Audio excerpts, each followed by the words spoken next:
আসসালামু আলাইকুম। ইংলিশ গ্রামারের আরও একটা নতুন ভিডিওতে আপনাকে স্বাগতম জানাচ্ছি। এর আগের ভিডিওতে আমি কনজুগেশন অফ ভার্ব নিয়ে আলোচনা করেছিলাম। আজকের ভিডিওতে আমি রাইট ফর্ম অফ ভার্ব নিয়ে আলোচনা করব। ইংলিশ গ্রামারে রাইট ফর্ম অফ ভার্ব খুবই গুরুত্বপূর্ণ একটা টপিক। আপনি যদি রাইট ফর্ম অফ ভার্ব ভালো করে না পারেন তাহলে আপনি ইংরেজিতে কথা বলতে এবং ইংলিশ লিখতে আপনার অনেক প্রবলেম হতে পারে। সেই জন্য আপনাকে অনুরোধ করব আপনি আজকের ভিডিওটি অবশ্যই মনোযোগ দিয়ে দেখবেন। আমি চেষ্টা করব আপনাকে রাইট ফর্ম অফ ভার্বটা খুবই সহজে বোঝানোর। আমি মূলত ইংলিশ গ্রামারের অনেকগুলো ভিডিও আপলোড করেছি। আমি চেষ্টা করছি ইংলিশ গ্রামারটাকে খুবই সহজে আপনাকে বোঝানোর। আপনাদের সাথে আছি আমি জিসান। চলুন ভিডিওটা শুরু করা যাক। প্রথমে আমরা রাইট ফর্ম অফ ভার্ব কাকে বলে সেই জিনিসটা একটু দেখি। টেন্স, সাবজেক্ট, নাম্বার, প্রেপোজিশন অনুসারে ভার্বের পরিবর্তনকে রাইট ফর্ম অফ ভার্ব বলে। আমরা জানি টেন্স তিন প্রকার: প্রেজেন্ট টেন্স, পাস্ট টেন্স এবং ফিউচার টেন্স। প্রেজেন্ট টেন্স এবং ফিউচার টেন্সে ভার্বের সিম্পল ফর্ম আমরা ব্যবহার করি, পাস্ট টেন্সে ভার্বের পাস্ট ফর্ম ব্যবহার করি। এই যে টেন্স অনুসারে ভার্বের পরিবর্তন, সেটাই হচ্ছে রাইট ফর্ম অফ ভার্ব। তাছাড়া সাবজেক্ট এবং নাম্বার অনুসারেও ভার্বের পরিবর্তন হয়। যদি subject third person singular number হয় তখন আমরা এক প্রকার ভার্ব ব্যবহার করি, তখন আমরা ভার্বের সাথে অ্যাজ বাই অ্যাজ ব্যবহার করি। কিন্তু যখন আবার subject first person singular number হয় বা সেকেন্ড পারসন সিঙ্গুলার বা প্লুরাল হয় তখন আরেক প্রকারের ভার্ব ব্যবহার করা হয়। যেমন আই এর সাথে আমরা অ্যাম ব্যবহার করি, হির সাথে আমরা ইজ ব্যবহার করি, হি গোস এভাবে বলি, হি ওয়ার্কস এভাবে বলি। এই যে সাবজেক্ট এবং নাম্বার অনুসারে ভার্বের পরিবর্তন, সেটাকে আমরা রাইট ফর্ম অফ ভার্ব বলি। তাছাড়া প্রেপোজিশনের পরেও কিন্তু ভার্বের চেঞ্জ হতে পারে। আমরা প্রেপোজিশনের পরে ভার্বের আইএনজি ফর্মটা ব্যবহার করি, যেটাকে আমরা জিরান ফর্ম বলি। তো এই যে টেন্স, সাবজেক্ট, নাম্বার এবং প্রেপোজিশনের পরে ভার্বের যে পরিবর্তন হচ্ছে সেটাকে আমরা রাইট ফর্ম অফ ভার্ব বলি। ভার্বের টোটাল রূপ হচ্ছে 6টি। প্রথম রূপ হচ্ছে ভার্বের বেস ফর্ম, তারপরে ভার্বের পাস্ট ফর্ম, তারপরে ভার্বের পাস্ট পার্টিসিপল ফর্ম। এছাড়া ভার্বের ইনফিনিটিভ ফর্ম রয়েছে, জিরান ফর্ম রয়েছে এবং প্রেজেন্ট পার্টিসিপল ফর্ম রয়েছে। আমরা সবাই জানি ভার্বের V1, V2 এবং V3 রয়েছে, যেটাকে আমি একটু আগে এর আগের ভিডিওতে কনজুগেশন অফ ভার্বে আমি আলোচনা করেছি। একটা ভার্বের 3টা ফর্ম থাকে, V1, V2, V3। ঠিক একইভাবে বেস ফর্ম হচ্ছে V1, পাস্ট ফর্ম হচ্ছে V2 আর পাস্ট পার্টিসিপল ফর্ম হচ্ছে V3। এটা আমরা সবাই ছোটোবেলা থেকে পড়ে আসছি যে ভার্বের 3টা form V1, V2, V3, base form, past participle form. তো এই 3টা ফর্ম থাকবে। এরপরে নতুন যে ফর্মটা আপনাকে শিখতে হবে সেটা হচ্ছে ইনফিনিটিভ ফর্ম। যদি কোনো ভার্বের আগে টু বসে সেটাকে আমরা ইনফিনিটিভ ফর্ম বলি। এছাড়া যদি ভার্বের সাথে আইএনজি যুক্ত হয় সেটাকে আমরা ভার্বের জিরান ফর্ম বলি। এবং ভার্বের সাথে আইএনজি যুক্ত হবে একই, এটা দেখতে জিরান্ডের মতো, বাট এটা জিরান্ডের মতো কাজ করে না। জিরান একটা বাক্যে নাউন হিসেবে কাজ করে, একটা বাক্যে বসে সেই নাউনের মতো কাজ করে, বাট প্রেজেন্ট পার্টিসিপলটা কন্টিনিউয়াস টেন্সে ব্যবহৃত হয়। তো জিরান আর পার্টিসিপলের মধ্যে ডিফারেন্সটা আপনি যদি সম্পূর্ণ ভিডিও দেখেন তাহলে বুঝতে পারবেন। দেখতে সিমিলার মনে হচ্ছে কারণ দুইটা ভার্বের সাথে আইএনজি যুক্ত রয়েছে, কিন্তু দুইটার মধ্যে একটা ডিফারেন্স রয়েছে। জিরান এবং প্রেজেন্ট পার্টিসিপলের মধ্যে যে ডিফারেন্সটা রয়েছে সেটা যদি আপনি সম্পূর্ণ ভিডিওটা ফলো করেন তাহলে অবশ্যই বুঝতে পারবেন। আমরা এখন শিখব কোন কোন জায়গায় ভার্বের বেস ফর্ম অর্থাৎ V1 হবে। যদি কোনো বাক্যে ডিড থাকে তাহলে সেখানে V1 হবে। যেমন I did not finish writing, আমি লেখা শেষ করিনি। এই বাক্যে ডিড থাকার কারণে ভার্বের বেস ফর্ম V1 হয়েছে আর কি। I did not finish writing, এখানে ফিনিশ হচ্ছে আপনার ভার্বের বেস ফর্ম অর্থাৎ V1। একইভাবে he did not go there, did he call me, did you smile. এখানে খেয়াল করে দেখবেন আপনার ফিনিশ, গো, কল, স্মাইল এগুলো হচ্ছে সবগুলো হচ্ছে V1 অর্থাৎ ভার্বের বেস ফর্ম। কেন হয়েছে? যদি কোনো বাক্যে ডিড থাকে তাহলে অবশ্যই ভার্বের বেস ফর্ম অর্থাৎ V1 হবে। তার মানে আমরা বুঝলাম কোনো বাক্যে যদি ডিড থাকে তাহলে আমরা V1 ব্যবহার করব। এখন আমরা শিখব যদি কোনো বাক্যে ডাস থাকে তাহলে সেখানেও V1 হবে। যেমন ডাস করিম ক্লিন দ্য টেবল, করিম কি টেবিলটা ক্লিন করেছে? ডাস শি ক্রাই, সে কি কান্না করেছিল? হি ডাস নট ভিজিট বাংলাদেশ, সে বাংলাদেশে ভ্রমণ করেনি। ডাস তানিয়া গো দেয়ার, তানিয়া কি সেখানে গিয়েছিল? এই সকল বাক্যে ডাস থাকার কারণে আমরা V1 ব্যবহার করেছি। যেমন ক্লিন, ক্রাই, ভিজিট, তারপরে গো। তাহলে যদি কোনো বাক্যে ডাস থাকে তাহলে সেখানে V1 হবে। একটা জিনিস খেয়াল করবেন, যদি আপনি ভার্বের সাথে ডাস ব্যবহার করেন তাহলে আপনাকে ভার্বের সাথে অ্যাজ বাই অ্যাজ যোগ করার দরকার নেই, কারণ হি হচ্ছে সাবজেক্ট এবং এখানে হি হচ্ছে subject third person singular number, সেই জন্য অনেকেই এখানের সাথে আবার অ্যাজ বসাতে চাইবে। কিন্তু আপনি যেহেতু ডাস ব্যবহার করেছেন তাহলে আপনাকে এখানে আর ভার্বের সাথে অ্যাজ বাই অ্যাজ ব্যবহার করতে হবে না। একইভাবে এখানেও ভার্বের সাথে অ্যাজ বাই অ্যাজ ব্যবহার হয়নি। ঠিক একইভাবে এখানে ডাজ ব্যবহার করার কারণে subject third person singular number হওয়ার পরেও এই গো এর সাথে আপনার অ্যাজ বাই এস ব্যবহার করতে হয়নি। তার মানে আমরা বুঝলাম যদি কোনো বাক্যে ডাজ থাকে তাহলে সেখানে আমরা V1 ব্যবহার করব। এখন আমরা শিখব মডেল ভার্বের পরে V1 হবে। আমরা এখনও দেখতেছি কোন কোন জায়গায় V1 হবে, তাহলে মডেল ভার্বের পরেও আমরা কি ব্যবহার করব? V1 ব্যবহার করব। মডেল ভার্ব কোনগুলো? Can, could, may, might, shall, should, will, ought, must, ought to, have to, has to, had better, would rather. এগুলো ছাড়াও আরও অনেকগুলো মডেল ভার্ব রয়েছে, কিন্তু এগুলো মোস্ট ইম্পর্টেন্ট বিধায় আমি এখানে ব্যবহার করেছি। এই সকল ভার্বের পরে আপনার V1 হবে। যেমন I can solve the math, he could dance, Tania may join the programme, it might rain today, আমি গণিতটা সমাধান করতে পারি, সে নাচতে পারতো। Tania may join the programme, Tania হয়তো অনুষ্ঠানে যোগ দিতে পারে। ইট মাইট রেইন টুডে, আজকে হয়তো বৃষ্টি হতে পারে। এখানে ক্যান, কুড, মে, মাইট এগুলো হচ্ছে মডেল ভার্ব, সেই জন্য এগুলোর পরে সলভ ভার্বের বেস ফর্ম বসেছে, ড্যান্স ভার্বের বেস ফর্ম বসেছে, জয়েন ভার্বের বেস ফর্ম বসেছে এবং রেইন ভার্বের বেস ফর্ম বসেছে। আই হোপ আপনি বুঝতে পেরেছেন। যদি মডেল ভার্ব ব্যবহৃত হয় কোনো বাক্যে, এরপরে যদি কোনো ভার্ব থাকে সেটা হবে V1। এখন আমরা শিখব কোন কোন জায়গায় ভার্বের ফার্স্ট ফর্ম অর্থাৎ V2 হবে। যেমন বাক্যে যদি অতীত নির্দেশক কোনো শব্দ থাকে সেখানে আমরা ভার্বের ফার্স্ট ফর্ম অর্থাৎ V2 ব্যবহার করব। অতীত নির্দেশক শব্দ বলতে যে সকল শব্দগুলো দ্বারা অতীত বোঝাবে, মানে আগের কোনো ঘটনাকে বোঝাবে, অতীতকে বোঝাবে, সেইগুলোতে আমরা ভার্বের ফার্স্ট ফর্ম V2 ব্যবহার করি। যেমন ওয়ান্স মানে একদা, এটা দ্বারা অতীত ঘটনাকে বোঝাচ্ছে, সেজন্য ওয়ান্স একদা। সেজন্য এক্ষেত্রে এগুলো যদি ভার্বে ব্যবহার করি আমরা V2 ব্যবহার করব। অ্যাগো মানে পূর্বে, এগো থাকলেও আমরা V2 ব্যবহার করব। ইয়েস্টারডে গতকাল, লাস্ট এই শব্দগুলো থাকলে কোনো বাক্যে আমরা V2 ব্যবহার করি। যেমন once upon a time there lived a king in the jungle, এক সময় জঙ্গলে একটা রাজা বাস করতো। তো ওয়ান্স ব্যবহার করার কারণে আমি এরপরে যে ভার্বটা ব্যবহার করেছি সেটা V2 হয়েছে।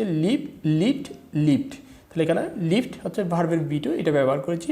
He went out a couple of minutes এগো, এই শব্দটা ব্যবহার করার কারণে ওয়েন্ট হবে। এটা হচ্ছে গো হচ্ছে বেস ফর্ম, ওয়েন্ট হচ্ছে আপনার V2 এবং গন হচ্ছে আপনার V3। Go went gone, he went out a couple of minutes আগো, অ্যাগো মানে হচ্ছে পূর্বে। আই ম্যাট হিম ইয়েস্টারডে, আমি গতকাল তার সাথে দেখা করেছিলাম। ইয়েস্টারডে থাকার কারণে এখানে ভার্বের ফার্স্ট ফর্ম V2 হয়েছে। মিট, ম্যাট, সেই জন্য ম্যাট হয়েছে। Last Monday Karim was sick, গত সোমবারে করিম অসুস্থ ছিল। এখানে লাস্ট ব্যবহার করার কারণে এখানে ভার্বের ফার্স্ট ফর্ম অর্থাৎ V2 ব্যবহার হয়েছে। তার মানে আমরা বুঝলাম যদি বাক্যে অতীত বোঝাবে এরকম কোনো শব্দ থাকলে, যেমন ওয়ান্স, অ্যাগো, ইয়েস্টারডে, লাস্ট থাকলে আমরা ভার্বের ফার্স্ট ফর্ম V2 ব্যবহার করব। Tania decided to join the teaching profession, যদি কোনো বাক্য অতীত বোঝায়, অতীত ঘটনাকে বোঝাবে, তাহলেও কিন্তু আমরা V2 ব্যবহার করি। যেমন তানিয়া সিদ্ধান্ত নিয়েছিল সে টিচিং প্রফেশনে যোগদান করবে।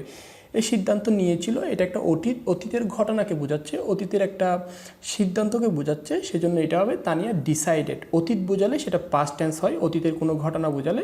একইভাবে my father distributed his assets, আমার বাবা তার সম্পত্তিগুলো ভাগ করে দিয়েছিল। বিটুইন আস, আমাদের মধ্যে ভাগ করে দিয়েছিল। এই যে ভাগ করে দিয়েছিল, এই বাক্যটা দ্বারা, এই শব্দগুলো দ্বারা অতীতকে বোঝাচ্ছে এবং এটা একটা ফার্স্ট টেন্স। কিসের জন্য ফার্স্ট টেন্স? এটা অতীতের একটা সাধারণ ঘটনাকে বোঝাচ্ছে। যদি কোনো বাক্য দ্বারা অতীতের ঘটনাকে বোঝাই, সেজন্য আমরা V2 ব্যবহার করি। এটা যারা টেন্স দেখেছেন তারা অবশ্যই জানেন যে পাস্ট টেন্সে আমরা V2 ব্যবহার করি। My father distributed his assets between us, আমার বাবা আমাদের মধ্যে সম্পত্তিটা ভাগ করে দিয়েছিল। এটা একটা ফার্স্ট টেন্স এবং ফার্স্ট টেন্সে V2 বসে। আই হোপ আপনি বুঝতে পেরেছেন কোন কোন জায়গায় V2 ব্যবহার করবেন। তাছাড়া আরও কিছু জায়গা রয়েছে যেখানে V2 ব্যবহার করবেন। কোনো বাক্যে যদি it is time, it is high time বা ইট ইজ টাইম উইশ থাকে, তাহলে সেই সকল বাক্যে আমরা V2 ব্যবহার করি। যেমন it is time you left him, এখনই সময় তুমি তাকে ছেড়ে দাও। ইট ইজ টাইম থাকলে আমরা ভার্বের পাস্ট ফর্ম লিভ, লেফট, লিভের ফার্স্ট ফর্ম হচ্ছে লেফট, সেটা ব্যবহার করেছি। ইট ইজ হাই টাইম, এখনই সময়। He gave up his bad habit, তার খারাপ অভ্যাস ছেড়ে দেওয়ার এখনই সেরা সময় বা এখনই সময়। ইট ইজ হাই টাইম থাকার কারণে গিভ ভার্বের ফার্স্ট ফর্ম গেভ ব্যবহার করছি। গিভেন, গেভ হচ্ছে গিভের ফার্স্ট ফর্ম, সেজন্য গেভ হয়েছে। I wish I had a car, আমার যদি একটা গাড়ি থাকতো তো কোনো বাক্যে যদি আই উইশ থাকে তাহলে ভার্বের ফার্স্ট ফর্ম V2 হবে, হ্যাভ হচ্ছে ভার্বের আপনার present form, base form, had হচ্ছে ভার্বের ফার্স্ট ফর্ম, সেই জন্য হ্যাভ, হ্যাড এবং সেই জন্য এখানে ভার্বের ফার্স্ট ফর্ম V2 হ্যাড হয়েছে, কারণ এই বাক্যে আই উইশ রয়েছে। আমি আশা করছি আপনি বুঝতে পেরেছেন যে it is time, it is high time, wish যদি থাকে কোনো বাক্যে সেক্ষেত্রে আমরা V2 ব্যবহার করি। আরও কিছু কিছু জায়গায় V2 হবে, যেমন আপনার যদি কোনো বাক্যে অ্যাজ সোন অ্যাজ থাকে সেক্ষেত্রে দুই পাশেই কিন্তু V2 হয় বাক্যের দুইটা অংশে। যেমন as soon as I went home, আমি বাড়ি পৌঁছাতে না পৌঁছাতে ইট স্টার্টেড রেইনিং, বৃষ্টি হওয়া শুরু করলো। যদি কোনো বাক্যে অ্যাজ সোন অ্যাজ থাকে তাহলে বাক্যের দুটি অংশে বলতে কমার আগের অংশে এবং কমার পরের অংশে V2 হবে। যেমন as soon as I went home, go went gone, এখানে ওয়েন্ট বসেছে, ইট স্টার্টেড রেইনিং, স্টার্টেড হচ্ছে ভার্বের ফার্স্ট ফর্ম, সেই জন্য অ্যাজ সোন অ্যাজের পরে দুইটা অংশে, প্রথম অংশে এবং দ্বিতীয় অংশে দুই ক্ষেত্রে কিন্তু V2 হবে। একইভাবে অ্যাজ সোন অ্যাজ করিম কলড হিম, করিম তাকে কল দিতে না দিতেই হি ড্রপড ইট, সেই ফোনটা কেটে দিল। তার মানে আমরা বুঝলাম যদি কোনো বাক্যে অ্যাজ সোন অ্যাজ থাকে তাহলে দুই পাশে মানে অ্যাজ সোন অ্যাজ এবং কমার এই পাশ এবং এই পাশে আমরা ভার্বের পাস্ট ফর্ম V2 ব্যবহার করব। এখন আমরা দেখব কোন কোন জায়গায় ভার্বের ফার্স্ট পার্টিসিপল ফর্ম অর্থাৎ V3 হবে। কোনো বাক্যে যদি জাস্ট নাও থাকে, অলরেডি থাকে, এভার থাকে, লেটলি থাকে এবং রিসেন্টলি থাকে, সেক্ষেত্রে আমরা V3 ব্যবহার করি।